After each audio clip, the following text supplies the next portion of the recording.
Hello students, good morning. जैसा कि हमें पता है, हम लोग फोटोसिंथेसिस चैप्टर को कंटिन्यू कर रहे थे। साइक्लिक नॉन साइक्लिक कंप्लीट हो चुका था। आज हम केमी ऑस्मोटिक मैकेनिज्म को कंटिन्यू करेंगे। तो सबसे पहले हम इस वर्ड्स को समझने की कोशिश करते हैं कि आखिर इसका मतलब क्या है। केमी ऑस्मोटिक, केमी ऑस्मोटिक का मीनिंग क्या है। सबसे पहले इस वर्ड का मीनिंग अगर आप समझ जाएंगे तो फिर आपको पता चल जाएगा कि जो भी ये मैकेनिज्म या हाइपोथेसिस है, इसका पर्पस क्या है, क्यों ये मतलब हो रहा है। तो जैसे कि ये वर्ड अपने आप में ही दो वर्ड से मिलकर बना हुआ है। केमी, केमी का मतलब होता है केमिकल। केमिकल की अगर यहाँ पे बात की जाए तो हाइड्रोजन आयंस को हम लोग यूज करके, मतलब उनके कंसंट्रेशन ग्रेडियंट को यूज करके हम किस चीज की फॉर्मेशन कर रहे हैं, यहाँ पे एटीपी की फॉर्मेशन कर रहे हैं। और दूसरा टर्म क्या है, ऑस्मोटिक। ऑस्मोटिक का मतलब है सिंपली ऑस्मोसिस टर्म है। ऑस्मोसिस में क्या होता है, ऑस्मोसिस, ऑस्मोसिस में क्या होता है कि मूवमेंट कहाँ से कहाँ होता है, from higher concentration to lower concentration. तो यहाँ पे किसके मूवमेंट की बात की जा रही है, यहाँ पे जो हमारा मेन है वो कौन है, हाइड्रोजन आयंस है। मेन आज हम देखने वाले हैं कि हाँ, ये हाइड्रोजन आयंस मतलब किस तरीके से इनका मूवमेंट होता है, क्या होता है, और कैसे हमारा जो मतलब सबसे मेन क्या है, सोर्स ऑफ एनर्जी क्या है हमारा, एटीपी। एटीपी जो है वो कैसे फॉर्म होता है वो देखेंगे। तो अगर देखा जाए तो केमी ऑस्मोटिक मैकेनिज्म जो है वो क्या एक्सप्लेन कर रहा है एग्जैक्टली। अगर आपसे कभी कोई पूछता है तो आप क्या बताएंगे कि व्हाट इट एक्सप्लेन्स। ये बताता है कि how ATP synthesis occurs in chloroplast and mitochondria. हम इस चीज को यहाँ पे लिख लेते हैं, वाई इट अकर्स, ये क्यों होता है। तो इसका सिंपल सा जवाब क्या है हमारे पास, how ATP synthesis occur in chloroplast and mitochondria।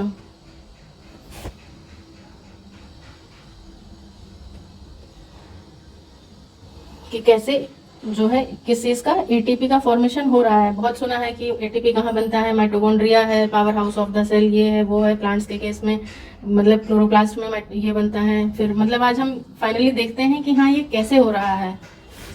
इसके लिए एटीपी सिंथेसिस, इसके लिए मैंने पिछले क्लासेस में एक टर्म यूज किया था, आई थिंक आप लोगों को याद होगा। अगर नहीं याद है तो हम फिर से इसको एक बार रिवाइज करते हैं। एटीपी सिंथेसिस को हमने और किस नाम से क्या बताया था, मैंने क्या बोला था कि formation of ATP is known as phosphorylation. Phosphorylation, ATP बनने के प्रोसेस को क्या कहेंगे, फॉस्फोराइलेशन। फॉस्फोराइलेशन का मतलब क्या होता है, एडिंग ऑफ फॉस्फेट। मतलब कि जैसे जैसे फॉस्फेट जुड़ते जाते हैं उस तरीके से, जैसे कि कुछ वर्ड्स आपने पहले भी सुने होंगे। तो हमने क्या बात की कि एटीपी सिंथेसिस का मतलब क्या है, फॉस्फोराइलेशन। फॉस्फोराइलेशन वर्ड का मतलब होता है एडिशन या एडिंग ऑफ फॉस्फेट। फॉस्फेट उसमें जुड़ते जाते हैं। जैसे पढ़ा भी होगा कभी आप लोगों ने, कुछ इस तरीके की टर्म्स पढ़ी होंगी। एक होता है एएमपी, एक होता है एडीपी, और एक फाइनली फिर क्या है ये जिससे हम सभी बहुत ज़्यादा फैमिलियर हैं, एटीपी। एएमपी का मतलब होता है adenosine monophosphate. Mono means single, यहाँ पे सिर्फ एक फॉस्फेट ग्रुप अटैच है, monophosphate.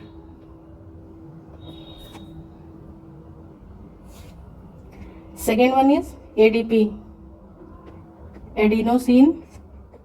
Adenosine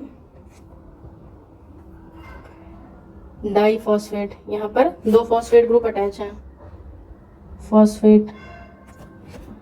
and the third one is adenosine triphosphate.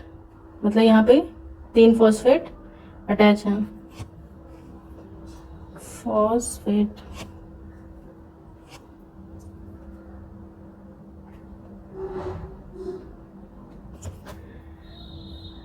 तो यहाँ पे जो भी यहाँ पे मतलब जो भी हमारे स्टेप्स होने वाले हैं क्लोरोप्लास्ट या फिर क्लोरोप्लास्ट और माइटोकॉन्ड्रिया में, यहाँ पे मेनली 3 तरीके से जो है वो एटीपी का सिंथेसिस होगा।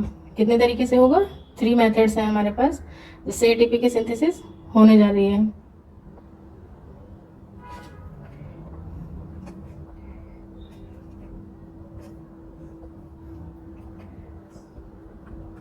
Three methods to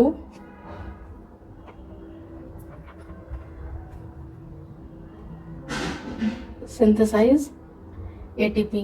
ATP बनाने के हमारे पास कितने तरीके हैं? 3 तरीके हैं।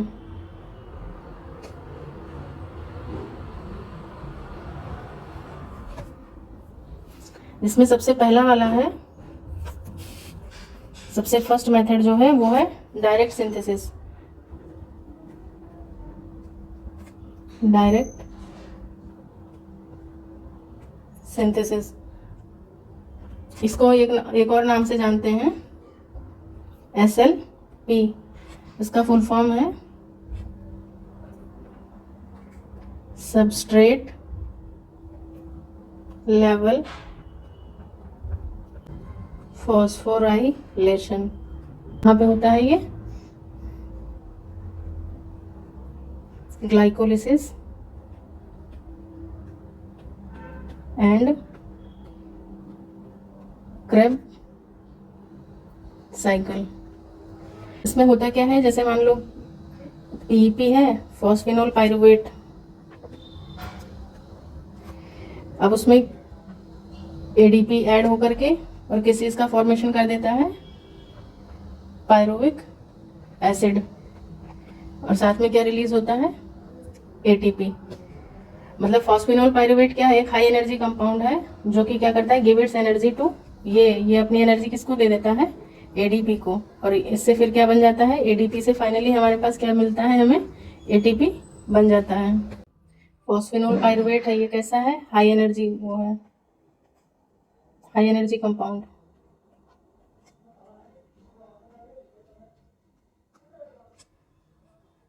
क्या कर रहा है? गिव इट्स एनर्जी टू, किसको दे रहा है? ADP को। और ADP से क्या बन जा रहा है हमारे पास? फाइनली ATP का फॉर्मेशन होता है। तो ये हो गया हमारा पहला मेथड। हम चलते हैं सेकेंड मेथड पे। सेकेंड मेथड हमारा है फॉस्फोराइलेशन।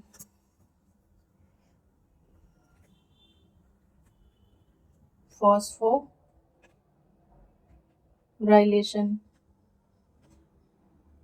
फॉस्फोराइलेशन जैसे कि आप लोग वर्ड से ही फैमिलियर हैं। Sorry, not phosphorylation, this is actually photophosphorylation. Photophosphorylation मतलब लाइट की प्रेजेंस में ATP का फॉर्मेशन होना। तो ये तो हम लोग बहुत टाइम से मतलब पढ़ते ही आ रहे हैं। क्या है, कहाँ पे हो रही है ये प्रोसेस? क्लोरोप्लास्ट में।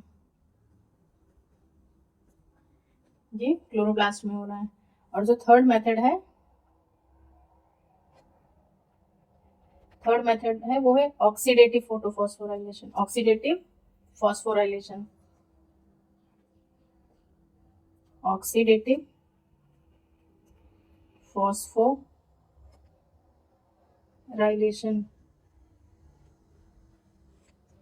ये कहाँ पे होता है? माइटोकॉन्ड्रिया में होता है।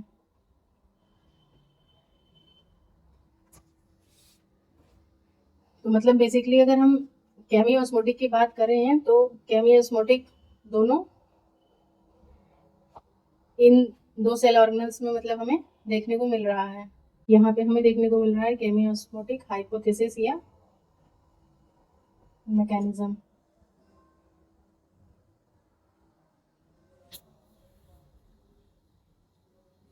माइटोकॉन्ड्रिया में क्या होता है कि जो NADH होता है इसी का ऑक्सीडेशन होता है, इसीलिए इसको हम लोग किस नाम से जानते हैं? सो कॉल्ड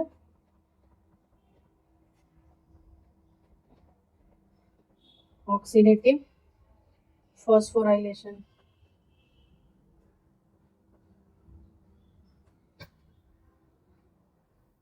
और यहाँ पे क्लोरोप्लास्ट की बात की गई है, तो यहाँ पे क्लोरोप्लास्ट के केस में क्या होता है कि ये क्या यूज करता है? Use of sunlight, use of sunlight से क्या करेगा, फोटोफॉस्फोराइलेशन करता है। तो ये था कुछ बेसिक्स जो आपको जानना ज़रूरी है, वरना डायग्राम तो बुक में भी दिया है और आप वहाँ से मतलब बस डायग्राम देख लिया कहाँ पे क्या होता है, ऐसे हो जाएगा। बट कभी आपसे अगर कोई पूछता है तो आपको एटलीस्ट ये चीज़ पता होना चाहिए कि केमी ऑस्मोटिक मैकेनिज्म क्या है और ये क्यों होता है। तो मेनली ये दो टर्म से मिलके बना हुआ है। पहला टर्म जो है वो क्या है, केमिकल, मतलब कि क्या है, एक तरीके से केमिकल है, और दूसरा वर्ड वर्ड है ऑस्मोटिक। केमिकल में क्या है, हाइड्रोजन आयन को यूज करके हम एटीपी का फॉर्मेशन कर रहे हैं। ऑस्मोटिक टर्म इस से क्या है, ऑस्मोसिस। ऑस्मोसिस मतलब कि यहाँ पे मूवमेंट होता है किसका, हाइड्रोजन आयन का ही मूवमेंट होता है from higher concentration to lower concentration gradient. और ये जब हायर टू लोअर जाता है तो एक तरीके से कंसंट्रेशन ग्रेडियंट बन जाता है, तभी ये हायर से जब लोअर की तरफ जाता है तो वहां पर एटीपी का फॉर्मेशन होता है। फिर दूसरी चीज है कि ये होता क्यों है, क्यों हो रहा है ये एटीपी सिंथेसिस। सेकेंड थिंग कि वाई इट अकर्स, क्यों होता है, वाई इट अकर्स, ये क्यों हो रहा है। तो इसके होने का रीजन क्या है कि एटीपी, अगर ये नहीं होगा तो एटीपी नहीं बनेगा। और एटीपी कहाँ कहाँ पे बन रहा है हमारा, दोनों जगह, क्लोरोप्लास्ट में भी बन रहा है और माइटोकॉन्ड्रिया में भी बन रहा है। एटीपी सिंथेसिस के लिए एक टर्म यूज किया है, फॉस्फोराइलेशन। फॉस्फोराइलेशन का मतलब होता है एडिंग ऑफ फॉस्फेट या एडिशन ऑफ फॉस्फेट कह सकते हैं। अब एटीपी टर्म जो है वो इस ये दो टर्म्स से भी आप लोग फैमिलियर होंगे। पहला है एडिनोसिन मोनोफॉस्फेट, जहाँ पर सिंगल फॉस्फेट ऐड होता है। ये है एडिनोसिन डाइफॉस्फेट, जहाँ पे हमारे पास दो फॉस्फेट ऐड होते हैं। Mono means single, di means दो फॉस्फेट ऐड होते हैं। और फाइनली ये क्या है, एडिनोसिन ट्राइफॉस्फेट, यहाँ पे तीन फॉस्फेट अटैच रहते हैं। अब उसके बाद में कितने मेथड्स हैं, मेथड्स ये बहुत इंपॉर्टेंट है, इसको आप लोग मतलब ये बेसिक सा है, इसको याद रखिएगा कि तीन तरीके से होते हैं। थ्री मेथड हैं to synthesise ATP. First one is direct synthesis, मतलब कि डायरेक्ट एटीपी का बनना। यहाँ पे क्या है, ये एसएलपी, सबस्ट्रेट लेवल फॉस्फोराइलेशन। और ये कहाँ कहाँ पे होते हैं ये दोनों स्टेप्स, ग्लाइकोलिसिस में भी देखने को मिलता है और क्रेब्स साइकिल में देखने को मिलता है। एक इसका सिंपल सा एग्जांपल, जैसे फॉस्फेनोल पाइरुवेट है, वो क्या करता है, अपनी एनर्जी या अपना फॉस्फेट किसको दे देता है, एडीपी को दे देता है, और वो किस में कन्वर्ट हो जाता है, पाइरुविक एसिड, और साथ में किसका, एक एटीपी का फॉर्मेशन होता है। दूसरा है फोटोफॉस्फोराइलेशन। इस टर्म से तो बहुत अच्छे से अब तक आप लोग फैमिलियर हो चुके होंगे। फोटो का मीन्स लाइट, लाइट के प्रेजेंस में एटीपी का formation, use of light by the chloroplast to make ATP. उसके बाद दूसरा है, ये हम लोग रेस्पिरेशन वाले चैप्टर में इसको और ज़्यादा डिटेल में पढ़ेंगे। थर्ड वाला है क्या है, ऑक्सीडेटिव फॉस्फोराइलेशन, ऑक्सीडेटिव फॉस्फोराइलेशन। अब यहाँ पे इन दोनों टर्म्स में बहुत ही छोटा सा डिफरेंस है, लेकिन बहुत ही इंपॉर्टेंट है। यहाँ वर्ड क्या लगा हुआ है, फोटो लगा हुआ है। फोटो मतलब यहाँ पे लाइट की जरूरत है, लेकिन यहाँ पे क्या है, यहाँ पे फोटो वर्ड नहीं यूज किया। यहाँ पे डायरेक्ट क्या है, फॉस्फोराइलेशन। फॉस्फोराइलेशन मतलब एटीपी बनना, कैसे बनना, ऑक्सीडेटिव या ऑक्सीडेशन हो रहा है यहाँ पे। और ये प्रोसेस कहाँ पे होता है, माइटोकॉन्ड्रिया के अंदर होता है। माइटोकॉन्ड्रिया में आप लोगों ने अगर ईटीएस पढ़ा होगा तो इलेक्ट्रॉन ट्रांसपोर्ट सिस्टम, उसमें जो हमारा सेकेंड वो होता है NADH, उसका क्या होता है, यहाँ पे ऑक्सीडेशन होता है। उसके ऑक्सीडेशन से यहाँ पे एटीपी बनता है, इसीलिए इसको कहते हैं ऑक्सीडेटिव फॉस्फोराइलेशन। ये क्या है हमारा क्लोरोप्लास्ट, और इसमें ये क्या लगे हुए थे हमारे, एक सिंगल थैलेकॉइड। बहुत सारे हो गए तो क्या हो गया ये, ग्रेनम। और जब बहुत सारे स्टॉक हैं तो क्या कहलाएगा ये, ग्रेनम।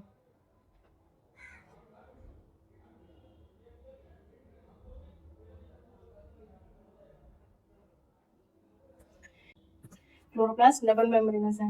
और जैसा कि हमने पढ़ा था अभी कि जो भी हमारी लाइट रिएक्शंस हो रही हैं वो कहाँ पे हो रही हैं, वो हमारे इस पोर्शन में हो रही थी ना, ग्रेनल में, ग्रेना में ही सारी हमारी जितनी लाइट रिएक्शंस हैं वो हो रही थी। और ये क्या था,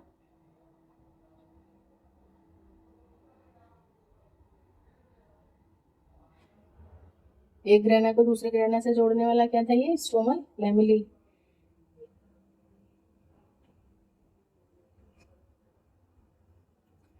तो ये पोर्शन था जहाँ पे हमारी लाइट रिएक्शंस हो रही थी। अब देखिए क्या होता है कि ये क्लोरोप्लास्ट का ये कौन सा वाला पार्ट है, ये क्या है, स्ट्रोमा है। और ये क्या था, एक सिंगल थैलाकॉइड।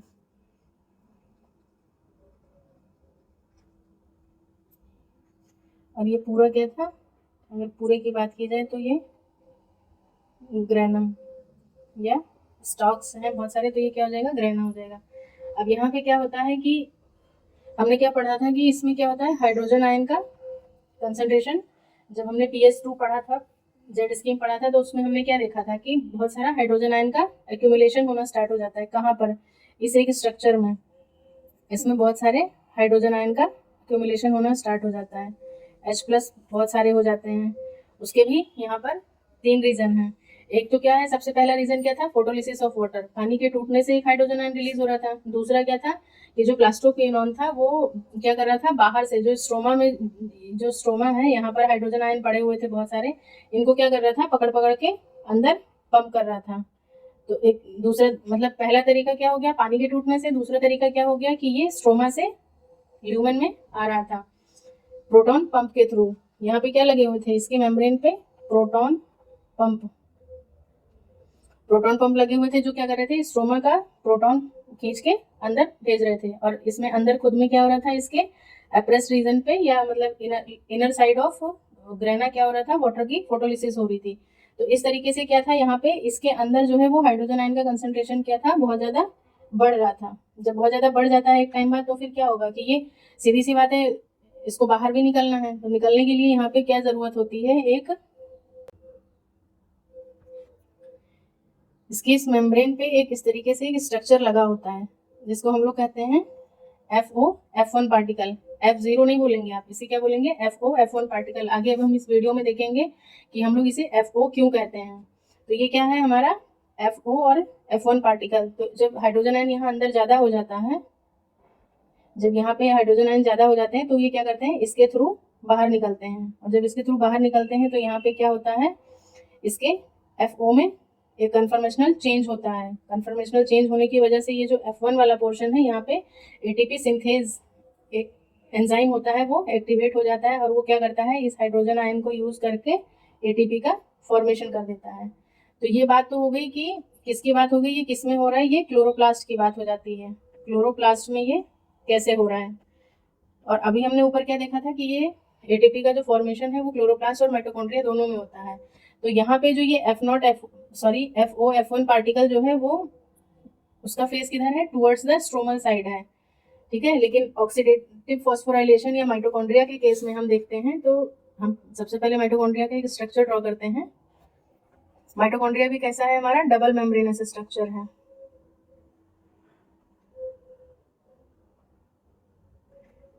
ये हो गई आउटर मेम्ब्रेन,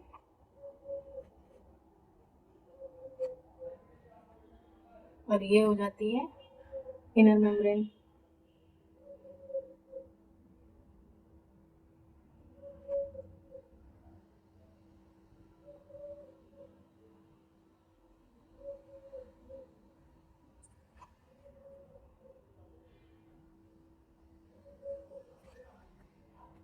अब इस पे आप लोगों ने छोटी क्लासेस में जब बनाया होगा, तो कुछ इस तरीके के स्ट्रक्चर्स को देखा होगा।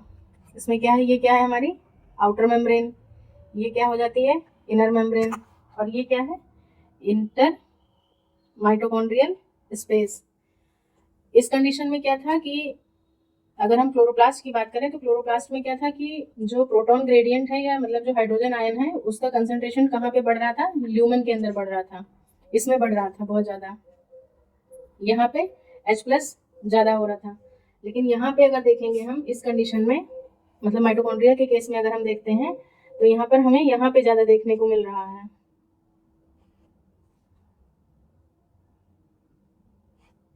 जो हाइड्रोजन आयन का कंसंट्रेशन है, वो हमें कहाँ पे मिल रहा है, इंटरमाइटोकॉन्ड्रियल स्पेस में देखने को मिल रहा है। यहाँ पे हाइड्रोजन आयन कंसंट्रेशन जो है वो बहुत ज्यादा है। तो यहाँ पे क्या है कि ये हो गया आउटर मेम्ब्रेन, इनर मेम्ब्रेन हो गया, ये इंटरमाइटोकॉन्ड्रियल स्पेस हो गया। और यहाँ पे क्या है, ये इस तरीके से लगे होते हैं, जो हमारा F0 F1 सॉरी जो हमारा पार्टिकल है वो कुछ इस तरीके से लगा होता है। ये है FO और ये है F1। अब यहाँ पे क्या है, यहाँ पे हाइड्रोजन प्रोटॉन ग्रेडियंट क्या है, बाहर की साइड में बहुत ज्यादा है। तो ये क्या करेगा, यहाँ से अंदर की तरफ मूव करने की कोशिश करता है। और जब ये यहाँ से बाहर से मतलब कि ये क्या था, ये मैट्रिक्स है और ये इंटरमाइटोकॉन्ड्रियल स्पेस है। तो आईएमएस से जब ये अंदर मैट्रिक्स की तरफ जाएगा, कौन जाएगा, हाइड्रोजन आयन, तब यहाँ पर क्या होगा, एटीपी का फॉर्मेशन होगा। तो जस्ट अपोजिट है, इसमें जो F1 का फेस था वो किस तरफ है, स्ट्रोमा की साइड में है, मतलब स्ट्रोमल उसमें है। लेकिन यहाँ पे अगर देखा जाए तो ये किसमें है, इंटरमाइटोकॉन्ड्रियल, इनर माइटोकॉन्ड्रियल मेम्ब्रेन पे ये लगा हुआ है और इसका फेस अंदर की तरफ है। तो यहाँ पे हमने क्या देखा कि मेन जो यहाँ पे काम है वो कौन कर रहा है, क्लोरोप्लास्ट ले लो या चाहे माइटोकॉन्ड्रिया ले लो, मेन काम ये क्या है हमारा, माइटोकॉन्ड्रिया।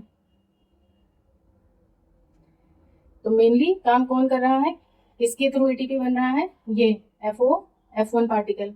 अब ये F1 पार्टिकल है क्या, इसके बारे में हम थोड़ा सा देखते हैं। एक नॉर्मल सा डायग्राम देखते हैं। तो ये कुछ इस तरीके से होता है, ये इसका बेस है और ये इस तरीके से है। इसका जो बेसल पोर्शन है इसको हम लोग नाम देते हैं FO और इसको नाम दिया है F1। FO जो है यही क्या है, मेनली चैनल है जहाँ से क्या होता है, हमारा हाइड्रोजन आयन जो है वो अंदर मूव करता है। और जो हेड है ये क्या है, हेड वाला पोर्शन है। इसी हेड वाले पोर्शन में क्या होता है, कुछ कन्फर्मेशनल चेंजेस होते हैं, कन्फर्मेशनल चेंजेस होते हैं, या कह सकते हैं सिंपली कि ये हाइड्रोजन आयन के जाने से इसमें कुछ यूनिट्स लगे होते हैं, रोटेटरी यूनिट्स यहाँ पे, जो क्या करते हैं, रोटेट करते हैं। इनके रोटेट करने से यहाँ पे कन्फर्मेशनल चेंजेस होते हैं और क्या होता है, यहाँ पर एटीपी का फॉर्मेशन होता है।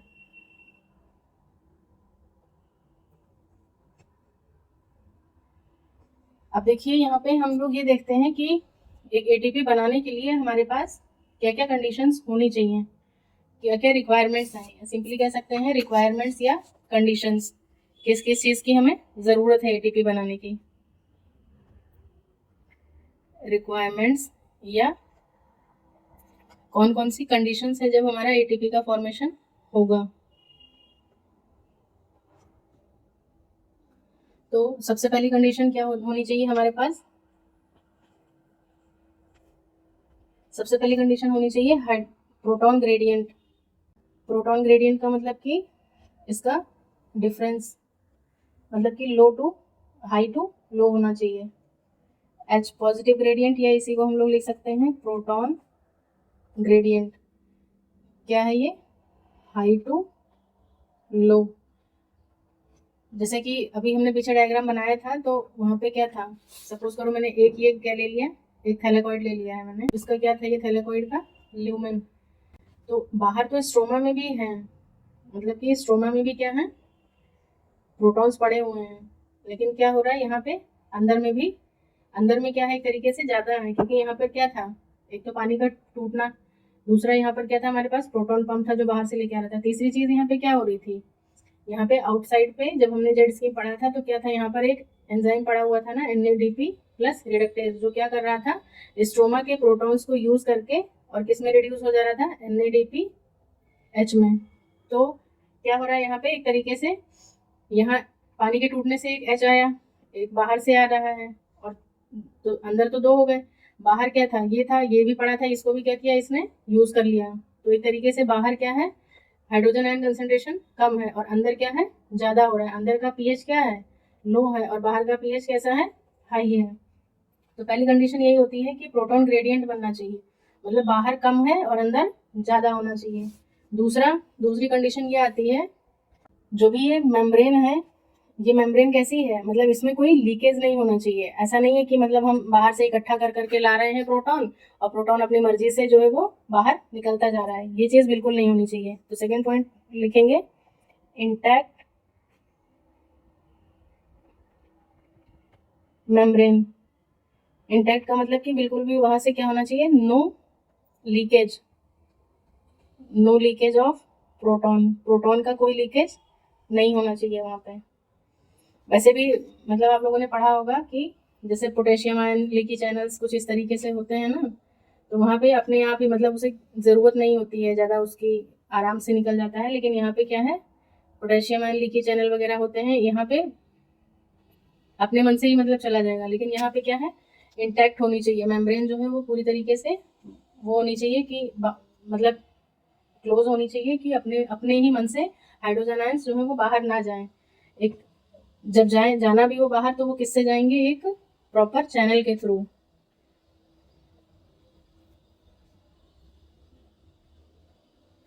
Move only through proper channel.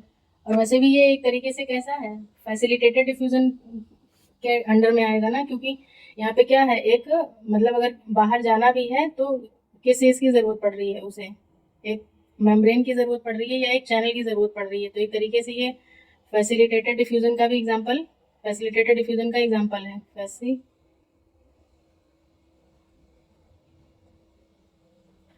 ये क्या है, फैसिलिटेटेड डिफ्यूजन का भी एग्जाम्पल है।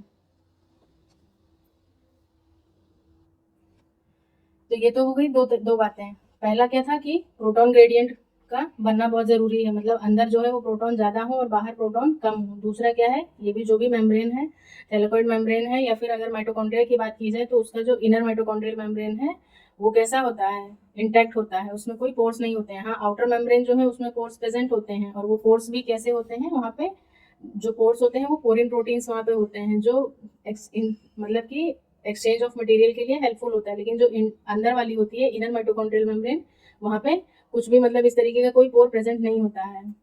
तो दो चीज़ें ये हो गई। तीसरा जो है हमारा मेन, जो क्या कर रहा है, जो हमारे लिए प्रोटॉन पकड़ पकड़ के ला रहा है, कहाँ से लेके आ रहा है, प्रोटॉन पंप। प्रोटॉन पंप ये क्या कर रहा है, पंप, एक तरीके से पंप का काम कर रहा है। Pump hydrogen ion from stroma to lumen. Stroma से क्या कर रहा है, ये प्रोटॉन्स को पकड़ के ल्यूमेन में पंप कर रहा है। और जो हमारा लास्ट है, last but not the least, वो क्या है, F1 पार्टिकल। F1 पार्टिकल, इसमें FO वर्ड जो है इसका मतलब होता है ओलिगोमाइसिन। ओलिगोमाइसिन क्या है, एक फंगस है। हुआ क्या था कि जब इसकी डिस्कवरी की जा रही थी तो ये कहाँ पे पाया जा रहा है, ये इस तरीके से, मतलब इस मेम्ब्रेन पे ही तो है, इस तरीके से पाया जा रहा है ये यहाँ पे। तो जो साइंटिस्ट उस टाइम में मतलब जब इसकी डिस्कवरी कर रहे थे, यहाँ पे जो एफ ओ की बात हो रही है, इसकी डिस्कवरी क्या है, एक तरीके से सेरेंडिपिटी है।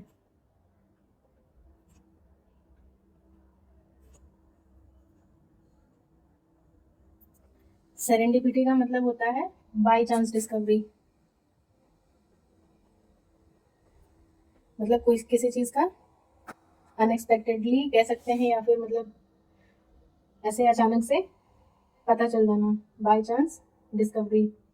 तो हुआ क्या था कि साइंटिस्ट मतलब कुछ ऐसा सर्च कर रहे होंगे तो उन्होंने देखा होगा कि मतलब यहाँ से कुछ मूव नहीं कर पा रहा था, एक मतलब कि पहले मूवमेंट हो रहा था, फिर एक टाइम बाद जो है वो मूवमेंट होना बंद हो गया। तो जब बंद हो गया तो उन्होंने ये चीज़ नोटिस किया कि मतलब जब उन्होंने चेक किया तो वहाँ पर उन्होंने ये देखा कि यहाँ पे कुछ इस तरीके से एक चैनल जैसा फॉर्म हो गया था, और इस चैनल का नाम फिर उन्होंने, चैनल जैसा जब वो बन गया तो उस जगह पे उन्होंने जब मतलब रिसर्च किया तो देखा तो वहाँ पर क्या था, बहुत सारे ओलिगोमाइसिन ग्रो कर चुके थे,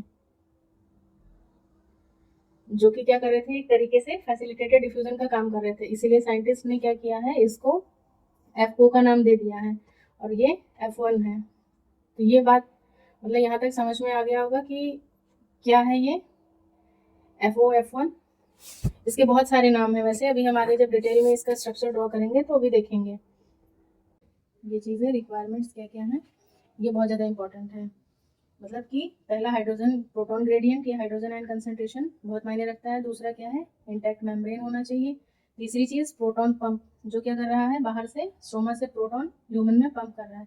और जो मेन है, हमारा मेन काम कौन करेगा फाइनली, यही है, यही जो है ये क्या करने वाला है, हमारा मेन काम करेगा। यानी कि हाइड्रोजन आयन जब इससे होकर के जाएगा तभी ATP का फॉर्मेशन होगा। अगर इसको क्लोरोप्लास्ट के केस में देखा जाए, सॉरी,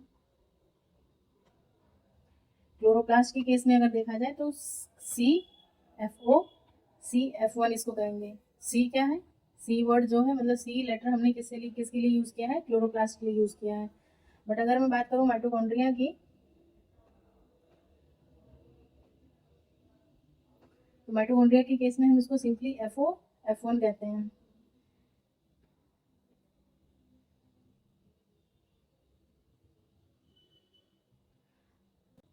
डायग्राम आप भी मेरे साथ साथ ड्रॉ करिए ताकि आपको इसी टाइम में अच्छे से याद हो जाए।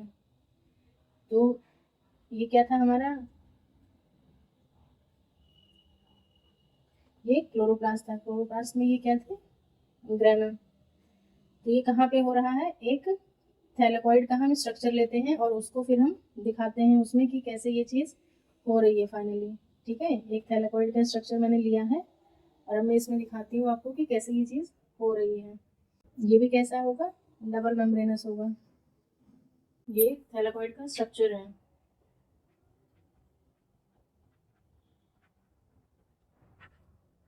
थैलेकॉइड कैसा है, ये भी डबल मेम्ब्रेनस है।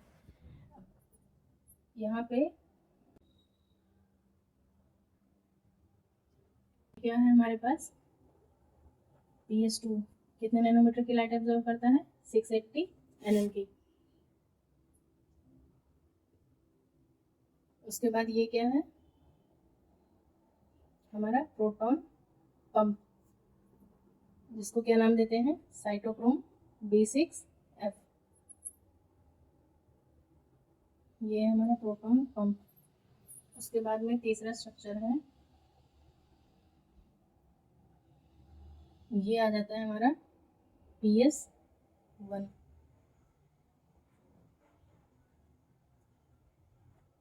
Seven 700 nm। देखिए होता क्या है कि यहाँ पे सबसे पहले लाइट स्ट्राइक करेगी, जो भी लाइट आई उसको किसने एब्जॉर्ब किया, PS2 ने एब्जॉर्ब किया। PS2 ने जब एब्जॉर्ब किया तो उसके बाद में क्या होता है, यहाँ पे ये क्या है हमारा ल्यूमेन, और ये इसके बाहर बाहर ये वाला क्या था पोर्शन, स्ट्रोमा था। तो इसको यहाँ पे डिनोट करते हैं स्ट्रोमा, और ये ल्यूमेन है। अब ल्यूमेन का थैलेकॉइड का ये आउटर मेम्ब्रेन हो गया, ये क्या है आउटर मेम्ब्रेन, और ये क्या था इनर मेम्ब्रेन। यहीं पे क्या होने वाला है हमारा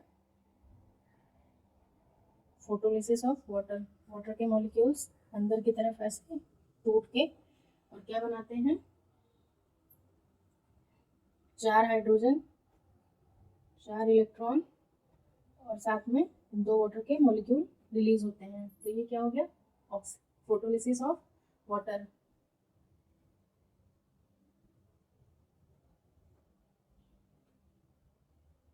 फोटोलिसिस ऑफ वाटर, पानी का टूटना।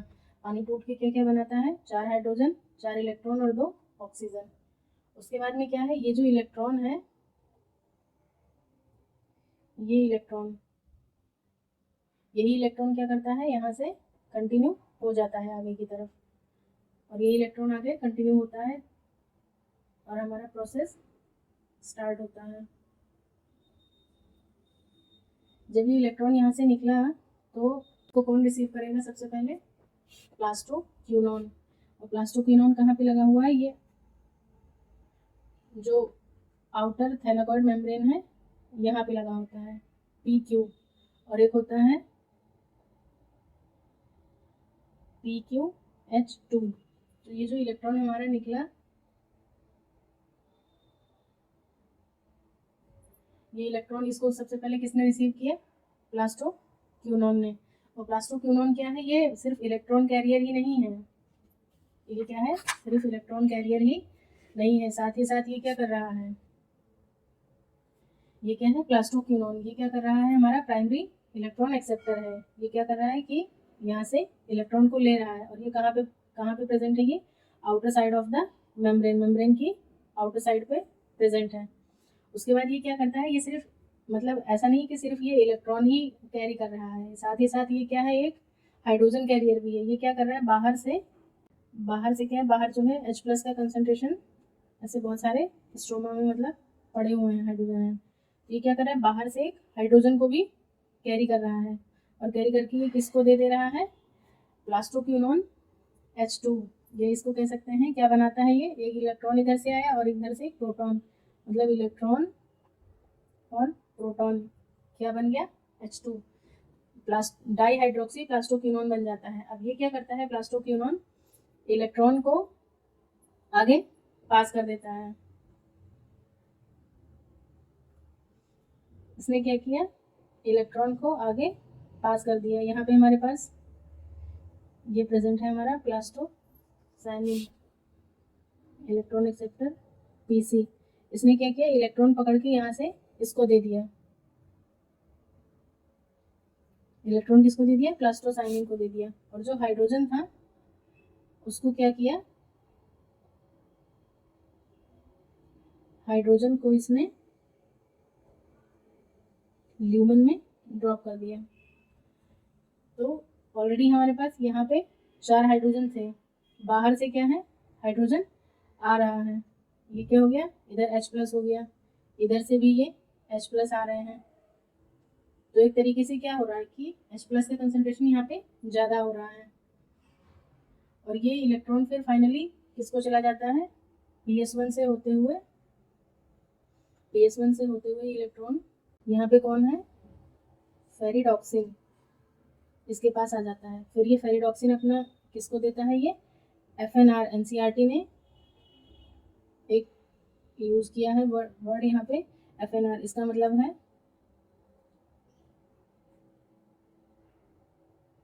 Ferredoxin NADP reductase. ये एक एंजाइम है FNR, और ये FNR क्या करता है, यहाँ पे NADP रिडक्टेज प्रेजेंट है, ये क्या करता है, यहाँ से हाइड्रोजन आयन को पकड़ा और किस में रिड्यूस हो गया, NADPH में। ये NADP क्या था, NADP रिडक्टेज एंजाइम था, इसने किसको यूज़ कर लिया, हाइड्रोजन को यूज़ करके, और किस में चेंज हो जाता है, NADPH में। तो ये तो मतलब इससे पहले जब थोड़ा सा पढ़ ही चुके हो तो इतना तो समझ में आ गया कि क्या होता है। पहले लाइट स्ट्राइक करेगी, लाइट स्ट्राइक हुआ, PS2 ने उस लाइट को एब्जॉर्ब किया, लाइट को एब्जॉर्ब करने के बाद में क्या हुआ, यहाँ पे वाटर का फोटोलिसिस हुआ, फोटोलिसिस होने पर यहाँ से 4 हाइड्रोजन 4 इलेक्ट्रॉन और 2 वाटर के मॉलिक्यूल रिलीज हुए। जो यही इलेक्ट्रॉन था, यही इलेक्ट्रॉन क्या हुआ, यहाँ से मतलब जो इसका वाला था, जो PS2 का खुद का था क्लोरोफिल मॉलिक्यूल का, वो तो एक्साइट कर गया। उसके बाद में फिर इस चेन को कंटिन्यू करने के लिए ये क्या होता है, ये जो पानी का इलेक्ट्रॉन है यही आकर के इसमें फिर से पार्टिसिपेट कर जाता है।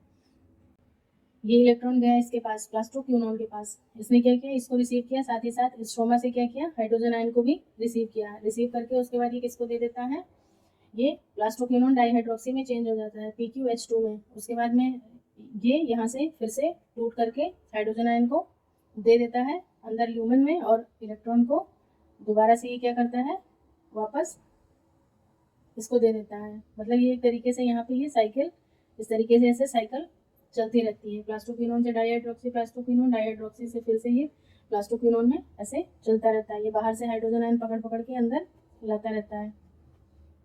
उसके बाद में हाइड्रोजन आयन अंदर पंप कर दिया, जो इलेक्ट्रॉन था वो आगे प्लास्टोसाइनिन के पास चला जाता है। प्लास्टोसाइनिन, इनके नाम तो आप लोग अब तो समझ ही गए होंगे, प्लास्टोसाइनिन, ये क्या था, प्लास्टोक्यूनोन।